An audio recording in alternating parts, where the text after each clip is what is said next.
is a lamp unto my feet, and a light unto my path. Thy word is a lamp unto my feet, and a light unto my path. First reading.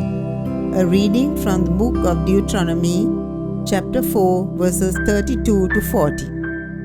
For ask now about former ages, long before your own. Ever since the day that God created human beings on the earth, ask from one end of heaven to the other. Has anything so great as this ever happened, or has its like ever been heard of? Has any people ever heard the voice of a God speaking out of a fire, as you have heard and lived?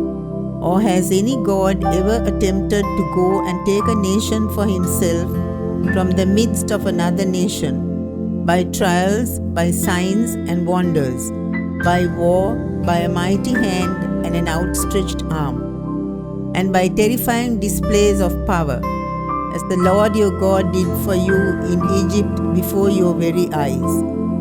To you it was shown so that you would acknowledge that the Lord is God. There is no other besides him. From heaven he made you hear his voice to discipline you. On earth he showed you his great fire, while you heard his words coming out of the fire. And because he loved your ancestors, he chose their descendants after them. He brought you out of Egypt with his own presence, by his great power, driving out before you nations greater and mightier than yourselves, to bring you in, giving you their land for a possession, as it is still today. So acknowledge today and take to heart that the Lord is God in heaven above and on the earth beneath. There is no other.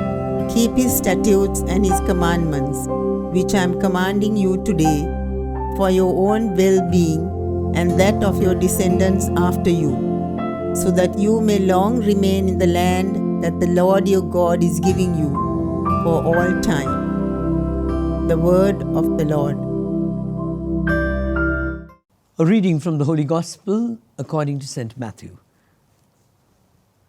Then Jesus said to his disciples, "If anyone wants to come after me, let him deny himself, take up his cross, and follow me. For whoever chooses to save his life will lose it, but the one who loses his life for my sake will find it. What will you gain by winning the whole world if you lose your life? There is nothing you can give to recover your life. Know that the Son of Man will come in the glory of his Father with the holy angels, and he will reward each one according to his deeds. Truly, I tell you, some of you standing here will not die before you see the Son of Man coming in his kingdom." The Gospel of the Lord. My dear brothers and sisters in Jesus Christ, as long as we live in this world, we think about our own survival. We think how to survive in our family, in our society, in our workplace, even in our parish communities. And sometimes we try to become successful in this world, which is temporal. And we try to be successful by hook or by crook. Sometimes we deal with unnecessary means and ways which are not appropriate for a heavenly citizen.